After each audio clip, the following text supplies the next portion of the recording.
Engkau gembala yang baik, Kau menuntun hidupku dan bawaku ke air tenang,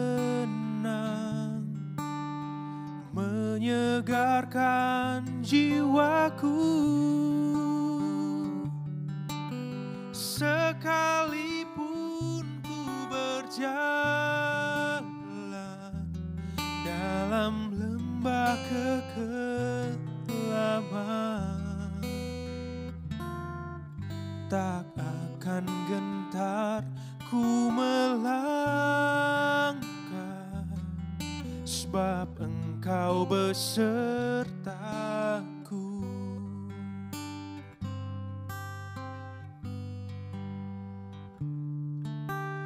Engkau gembala yang baik, Kau menuntun hidupku dan bawaku ke air tenang, menyegarkan jiwaku. Sekalipun ku berjalan dalam lembah kekelaman, tak akan gentar ku melangkah, sebab Engkau besertaku.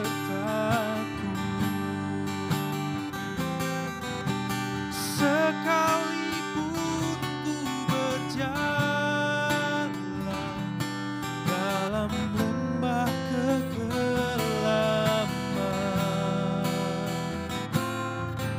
tak akan gentar ku melangkah, sebab Engkau besertaku.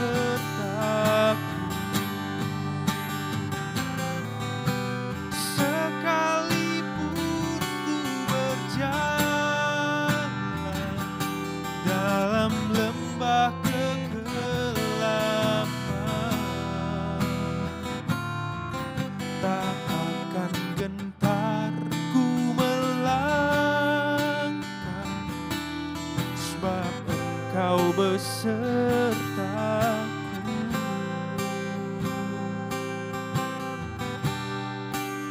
Selalu besertaku Tuhan. Terima kasih, syukur karena kasih setiamu. Terima kasih, Kau selalu menyertaiku. Terima kasih Tuhan, terima kasih Yesus, buat segala kebaikan yang Kau limpahkan dalam hidup. Terima kasih Tuhan, haleluya. Terima kasih, sembah Kau ya Bapa, persembahkan segalanya. Terima kasih atas segala kebaikan. Terima kasih, haleluya.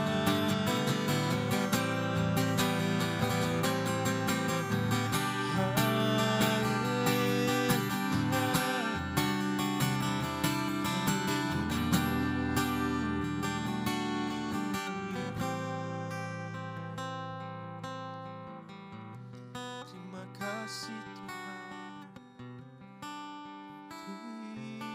kasih.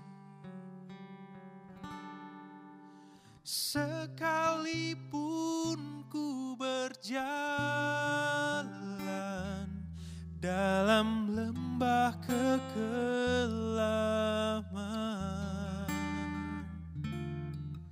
tak akan akan gentar ku melangkah, sebab Engkau besertaku.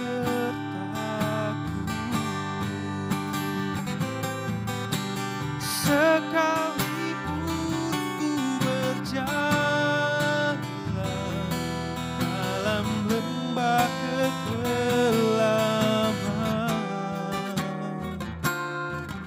tak akan gentar ku melangkah, sebab Engkau besertaku.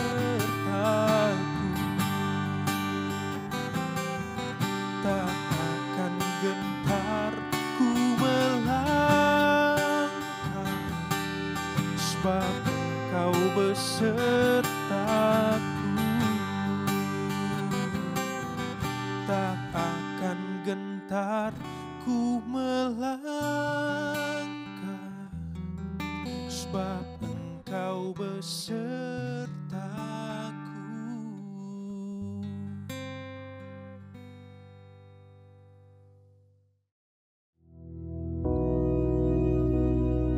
Bapa kami yang di surga, dikuduskanlah namamu, datanglah kerajaan-Mu, jadilah kehendak-Mu di bumi seperti di surga. Berikanlah kami pada hari ini makanan kami yang secukupnya, dan ampunilah kami akan kesalahan kami, seperti kami juga mengampuni orang yang bersalah kepada kami. Dan janganlah membawa kami ke dalam pencobaan, tetapi lepaskanlah kami daripada yang jahat. Karena Engkaulah yang empunya kerajaan dan kuasa dan kemuliaan sampai selama-lamanya. Amin.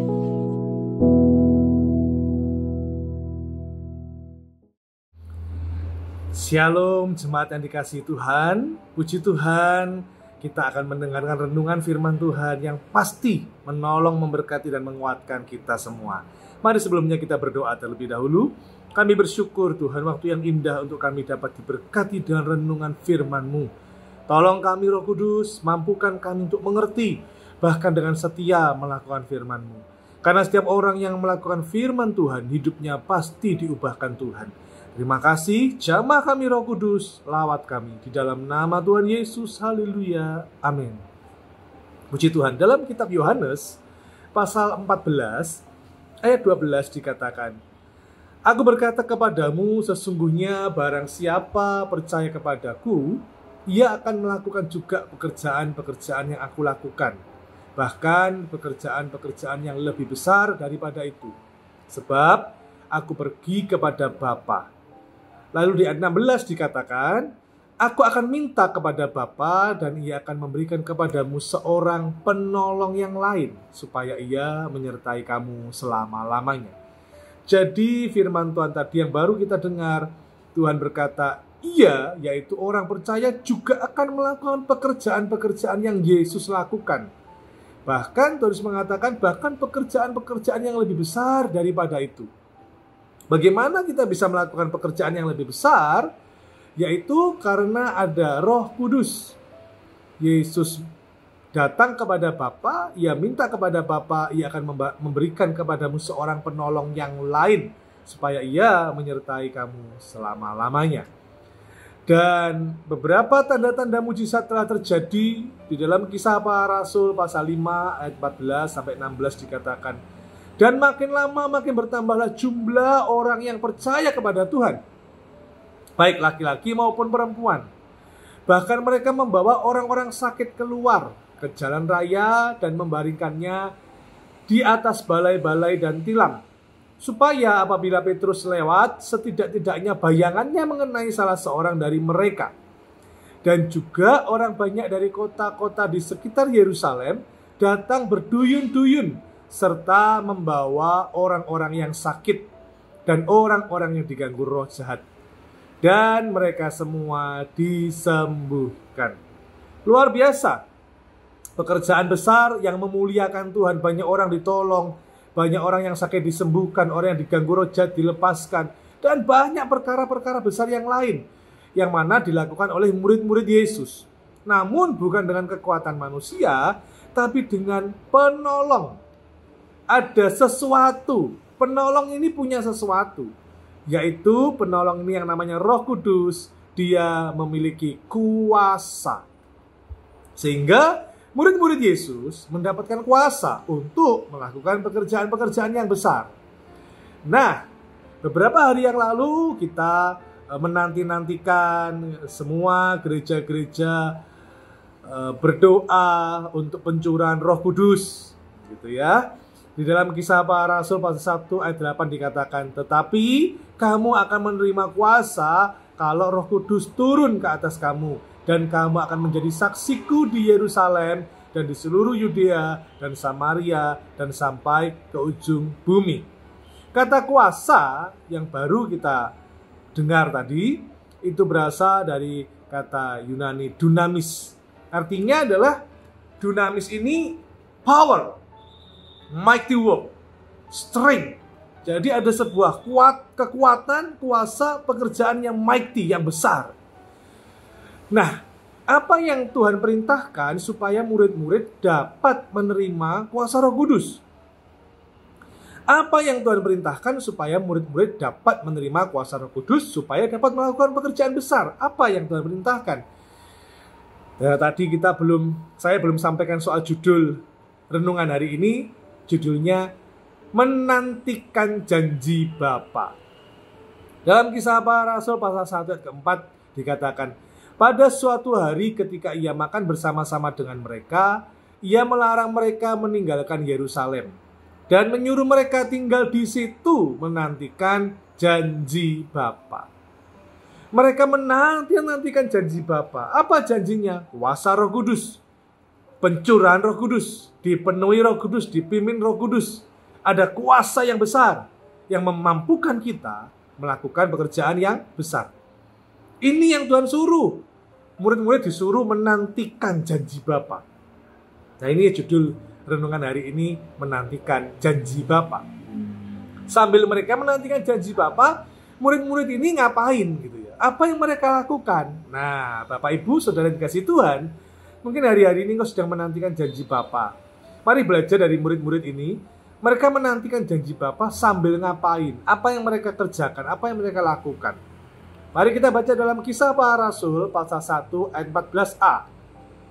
Dikatakan, mereka semua bertekun dengan sehati dalam doa bersama-sama. Jadi mereka menantikan janji Bapa. Yang mereka lakukan yang pertama adalah mereka bertekun. Ketekunan itu bicara soal sebuah penantian. Mereka menantikan, mereka bertekun. Demikian juga dalam Kisah Para Rasul pasal 2 ayat 46 dikatakan, dengan bertekun dan dengan sehati mereka berkumpul tiap-tiap hari dalam bait Allah.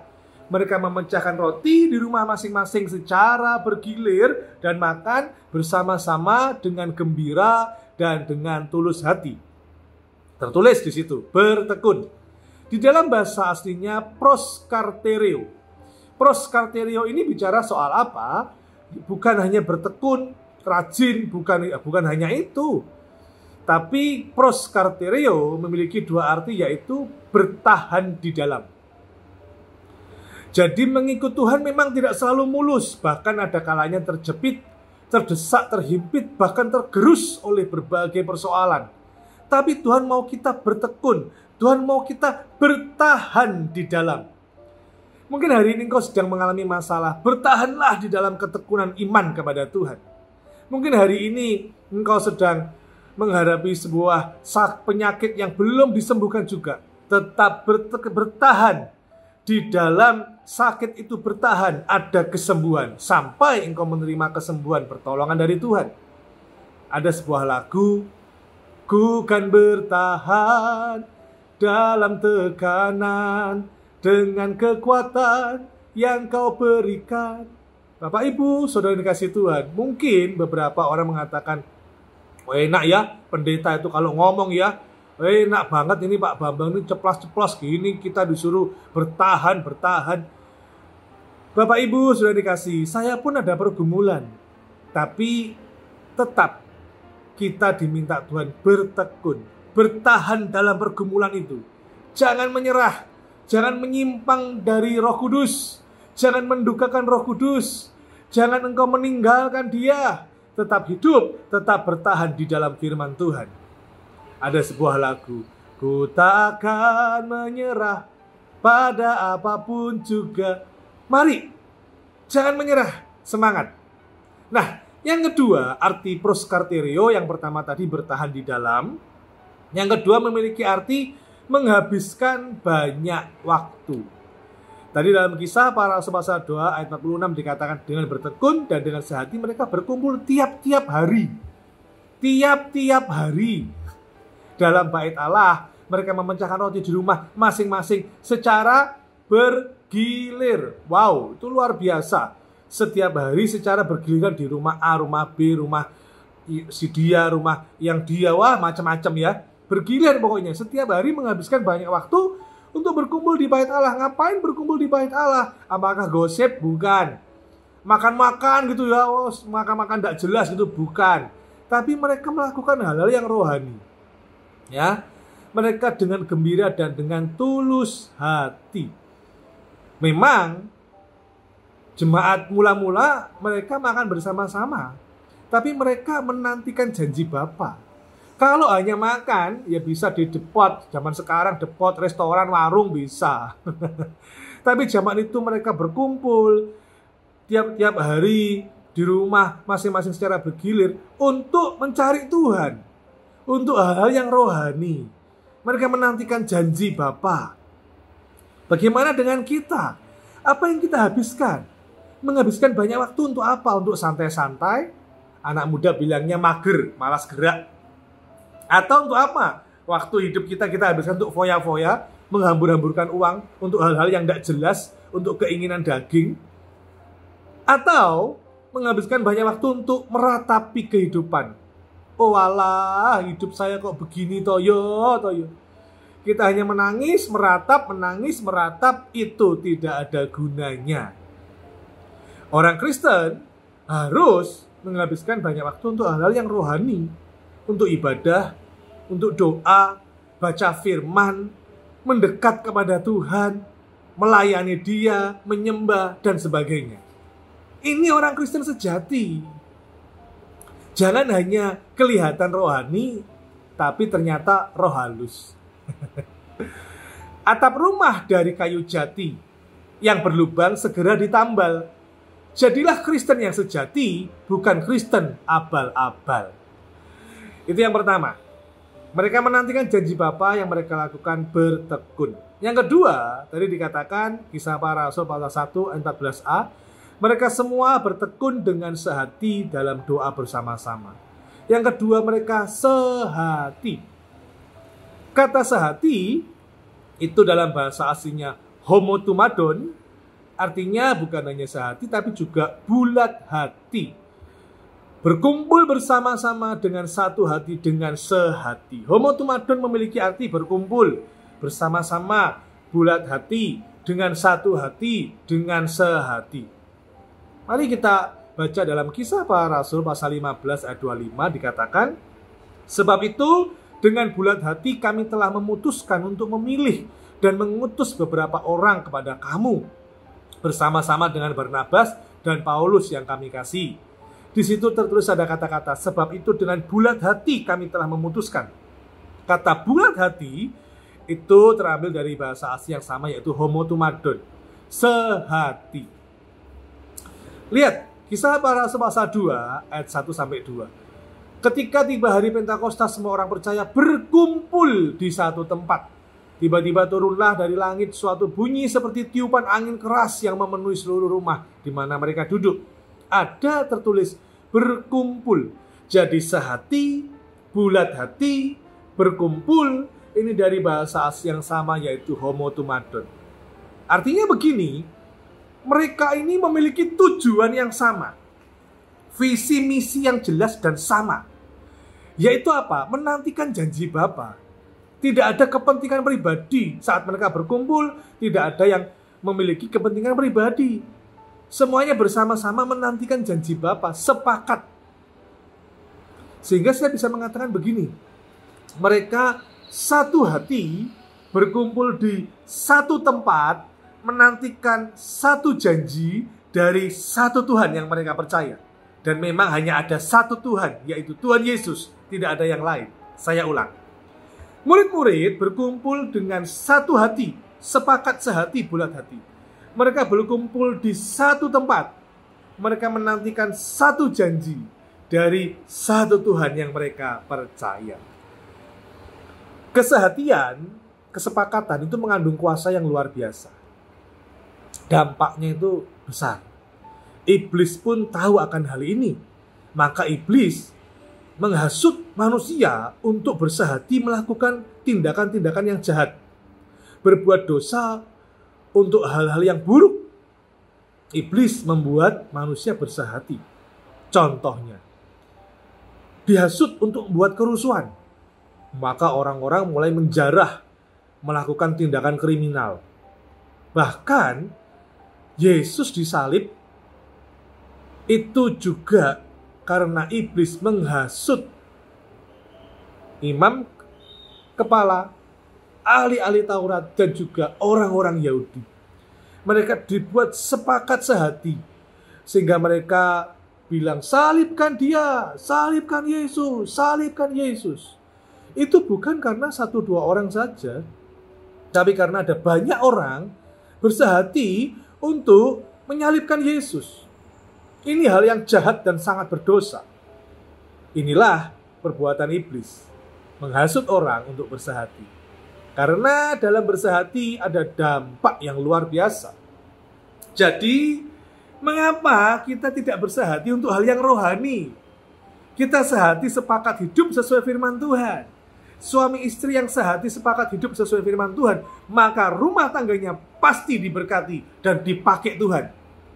Tapi kalau suami istri tidak sehati sepakat hidup sesuai firman Tuhan, suaminya keras kepala, istrinya keras kepala, tidak ada dua-duanya, tidak ada yang menundukkan diri terhadap firman Tuhan, maka rumah tangganya yang ada hanyalah perang. Jadi tidak usah jauh-jauh perang luar negeri. Di dalam rumah tangga yang tidak sepakat dengan firman Tuhan, banyak perang di dalamnya. Suami istri berperang, orang tua anak berperang, dan sebagainya. Ayo keluarga bersehati sesuai firman Tuhan. Gembala, pengerja, jemaat sehati mengikuti kemauan Tuhan. Jemaat jangan karpe dewi. Ya, hamba Tuhan juga jangan cari untungnya sendiri. Semuanya mencari keuntungan, yaitu kemuliaan Tuhan, menyenangkan Tuhan. Sudah sehati sepakat itu. Lihat nanti janji Bapa dicurahkan luar biasa. Yang ketiga, tadi yang pertama, mereka menantikan janji Bapa. Apa yang murid-murid lakukan? Bertekun. Yang kedua, berdoa. Yang kedua, bersehati. Yang ketiga, berdoa. Kisah Para Rasul pasal 1 ayat 14a dikatakan mereka semua bertekun dengan sehati dalam doa bersama-sama. Kata doa ini di dalam bahasa aslinya prosyoke. Prosyoke itu artinya bukan hanya doa laporan kepada Tuhan, tapi doa dengan sungguh-sungguh. Kapan taunya doa dengan sungguh-sungguh atau tidak? Maka ada 2 cara untuk mengetahui apakah doa kita sungguh-sungguh atau tidak. Yang pertama, kalau kita memiliki hubungan yang intim dengan Tuhan, doa kita pasti sungguh-sungguh. Kita menjauhi dosa, tidak suka dengan hal-hal yang berbau dosa. Kita maunya hanya menyenangkan hati Tuhan. Maka seperti kita menyenangkan kekasih kita. Maka kalau kita memberi hadiah kepada kekasih kita, pasti bukan hadiah yang kawi-kawi. Pasti kita memberi hadiah yang terbaik. Demikian juga halnya dalam doa. Kita sungguh-sungguh karena kita mengasihi Tuhan. Pasti sungguh-sungguh. Kecuali ya kalau punya maksud tertentu, ada motivasi tertentu, berarti itu bukan kasih. Kasihnya palsu. Tapi kalau kita mengasihi Tuhan, pasti dalam doa itu sungguh-sungguh. Yang kedua, kapan berdoa sungguh-sungguh? Biasanya ini kita itu ingat mobil ada ban serepnya saat bannya gembos, bannya kempes, baru kita ingat, aku bawa ban serep apa enggak ya? Tadi sebelum berangkat keluar rumah nggak dilihat ada ban serep atau tidak. Begitu sudah di tengah jalan baru ingat, ada ban serep atau enggak ya? Nah, seringkali juga begitu. Manusia ini ingat Tuhan kalau pas ada masalah. Namun tidak demikian dengan kita ya. Kita selalu ingat Tuhan, ada masalah, tidak ada masalah, doa sungguh-sungguh pokoknya. Ya, jangan kalau sudah masalahnya besar, baru doanya sungguh-sungguh. Tapi kalau masalahnya kecil, ini bisa saya selesaikan, ini gampang, ini kita doanya asal-asalan saja. Bukan ya. Ada masalah, tidak ada masalah, masalah besar, masalah kecil, doaku tetap sungguh-sungguh. Dan juga di dalam doa, jangan menganggap bahwa doa yang puitis, doa yang panjang itu pasti dikabulkan Tuhan. Tidak. Doanya panjang tapi gak jelas arahnya kemana. Doanya puitis, ilmiah, tapi ternyata dalam hati mencuri kemuliaan Tuhan supaya dipuji orang. Kapur barus sak lemari, isone gedabrus gak mari-mari. Yesus juga menegur loh, ahli Taurat itu ya. Dalam doamu jangan bertele-tele, supaya dilihat orang hebat. Wah, untuk apa? Doa itu bicara soal hubungan, mengasihi Tuhan, punya keintiman dengan Tuhan. Meskipun manusia biasa, tapi kalau kita berdoa sungguh-sungguh, ada kuasa yang luar biasa.